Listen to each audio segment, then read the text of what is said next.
Let's get busy. Ladies and gentlemen, it's that time again. Time for another brilliant lecture with your favorite professor, the brilliant man himself, Victor Singing Eagle. Here at Sisseton, Wahpeton College in beautiful, lovely, bustling, overcrowded downtown Agency Village, South Dakota. And now, without any further ado, the man himself, the super intellectual Professor Victor Singingeagle. Yay! Woo, woo, woo, woo. Right on. Welcome, welcome, welcome, one and all. It's time. Last time we were chatting, I believe we had already gone through this fun stuff here. Wow, looks like I missed a whole 1 minute of messing around. This is meeting 12 for Monday, September 29, 2025. We've already gone through the email announcements, I hope. Yes, we have. I remember talking about this. I talked about DeVero, yellow earring, new athletic director. We also have, I didn't put it on here, but we also have a new security guy, big muscles. He is, what is his name? Something like Duran. That's the only reason why I can remember. His name is Rio. Never mind, stop singing. Duran, I believe his last name is Eastman. And go and say hi to him. He's over there in the Song to the Creator Sacred Drum Building, otherwise known as Votech. Let me see, we did this already. We talked about that stuff. So we're going to go, we talked about the book unboxing last time, where we looked at Hyde Erdrich and Louise Erdrich. They're sisters. I had forgotten that. I thought they were cousins, but they're actually sisters. I write, the only person who ever answers me when I write is Hyde. Louise never answers. I don't know why. Let me see. We talked about all that fun stuff. I know. I need to bother you with item 4. That's where we left off. So let's pick it up there.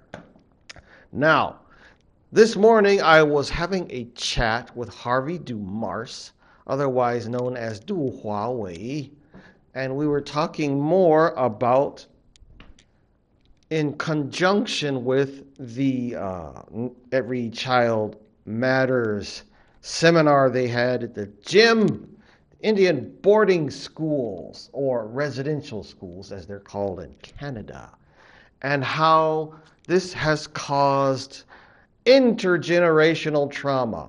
Now, before Pop Quiz A, I was calling it generational trauma, but he says, no, don't call it that. Call it intergenerational trauma because it's more accurate. What do we mean? Well, here's our answer. In our definition, let's see if I can make this bigger. No, there's no way to make that bigger. I know, I'll just come over to the screen and use my fingers.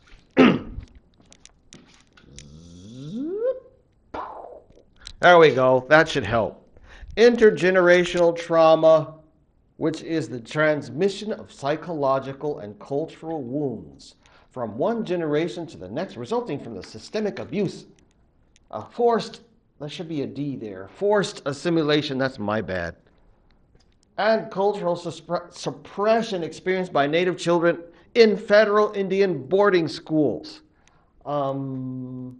This is Harvey Dumars' definition. I don't know why he put federal Indian, because you know the Catholics did it too, and they're not federal. Never mind, so did the Episcopals, and so did the Baptists, and don't get me started on religion, because I'll never shut up. Here's my definition. Professor Victor Singingeagle, of course, Professor Harvey Dumars, Professor Victor Singingeagle. The two are pretty much closely tied. Doesn't matter if it shows up on a quiz. You'll understand which one. They'll be merged, is what I'm trying to say. So, intergenerational trauma is the cumulative emotional, psychological, and social harm caused by events like colonization, forced assimilation, or abuse, which are not only felt by those who live through them, but also carried forward so that future generations continue to feel their effects.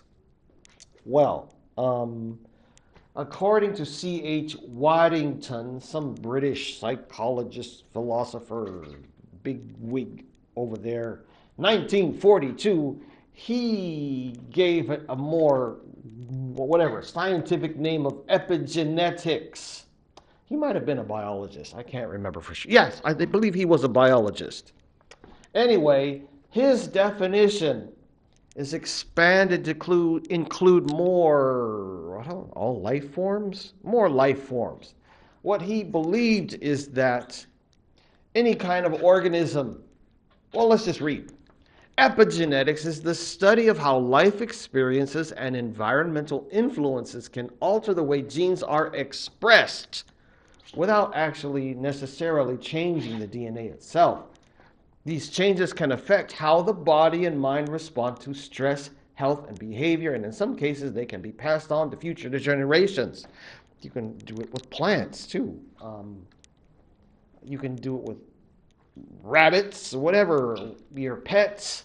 If you raise horses or pigs or cows, and you treat the horses or pigs or cows a certain way, and then their descendants might have it baked in their brain somehow, or they might almost feel like they're instinctively responding or expecting whatever it is you're doing to them.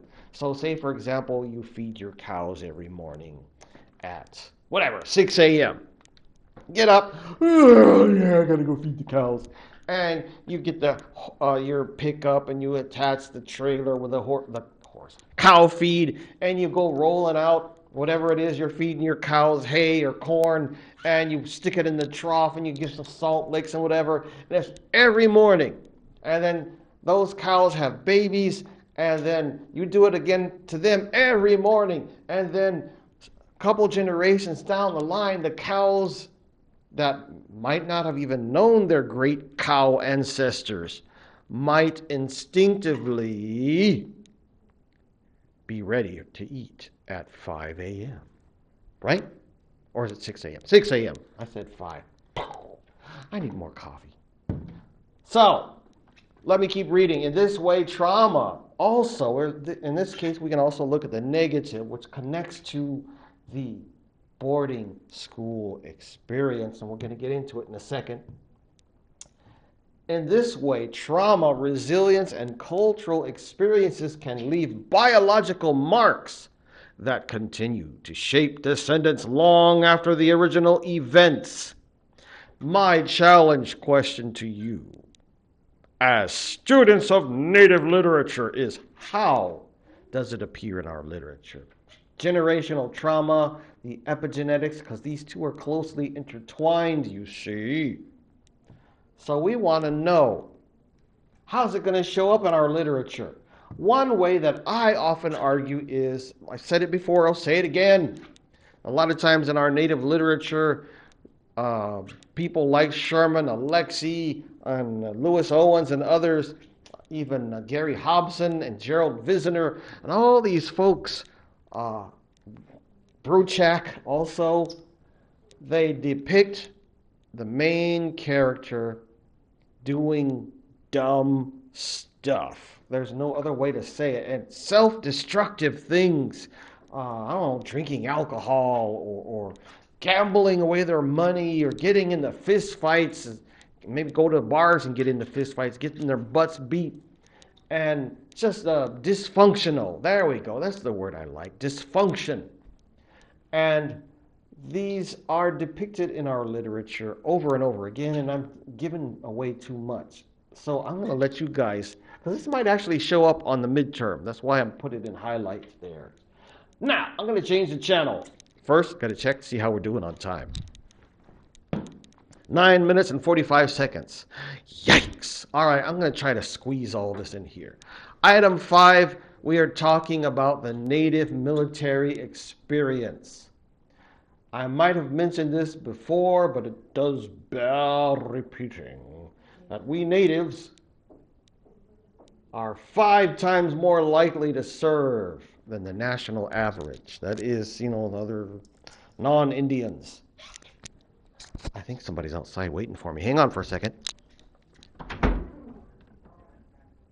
Nope, maybe not. Good. Let's keep going. I probably spelled Hirsch wrong. Harris and Hirsch. They wrote a book called Why We Serve. These folks are connected to the Smithsonian National Museum in American Indians. And they wrote a book called Why We Serve. And it explains in this book, it says, yes, it's true that Indians serve in the military 5 times the national average. And why? And I boiled it down because I didn't read the whole book, but I read some passages from it and got the gist of it, and then watched a video, which I will post on e-learning. And I boiled it down to 4, because, I like 4, because, we natives are big on 4s and sacred number and all that. But never mind. Number 1, warrior spirit. It's a family tradition, the medicine, honor, big medicine. That word medicine means a lot to us as opposed to non-natives when we say the word medicine. Of course, you guys already know this. That honor that comes with it as well. So it's continuing a tradition of honor and sacredness, sacred war.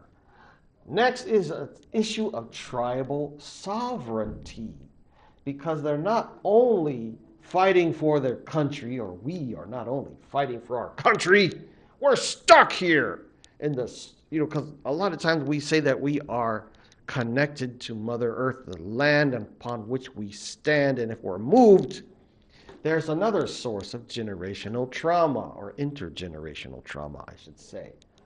But we are tied to our land. We have a strong spiritual, emotional, physical, mental tie to our land. So where else are we going to go? So if whatever, German, Japan, Russia, what other country, I'm not going to blame China because everybody always says China. I don't think they're really interested in messing with America. But that's just me. Never mind. Come in here and invade. If they come and invade or even attack America, of course we're going to respond because we are part of this land. So we're not only doing it for the United States, but we're also doing it for us, our nations, part of our tribal sovereignty. Another one, more practical, economic and career. This has to do with the fact that you're poor, you have no money. I'm taking a guy perspective here. You get some girl pregnant, and you just finished high school, and like, dang, how am I going to take care of this baby? I know, I'll join the army. And run off and join the army. And plus, I don't know what I'm going to do when I graduate. What am I going to do? I know, join the army. I can kill 2 birds with 1 stone. I can get some money, take care of my family, and I can save money, go on the GI Bill, and after I'm done with my service, I can go off to college, and also the good health care. Got to take care of the pregnant mom, the sweetie that I'm going to marry, shotgun wedding and all that. Never mind, I'm talking too much. Next, again, complex patriotism is the term I like to use. It's related to tribal sovereignty in some respects, but complex patriotism is probably a word you're going to hear me use again and again and put it on a quiz or maybe on the midterm. Complex patriotism, again, defending the homeland, but it's also a hopeful critique on the dominant culture, the nation that surrounds our sovereign nations. And think about this for a minute. Natives are 5 times more likely to serve our country in the military. What does that say about non-natives? Now, Uh, I could go on and on and on and talk about family tradition because, just about every native male in my family, for example, there I go with me again. But you'll hear this from a lot of natives. Oh, every single male in my family, we all served in the military, but the young people these days, they stopped. I don't know what's going on. All right, enough of that. Item C.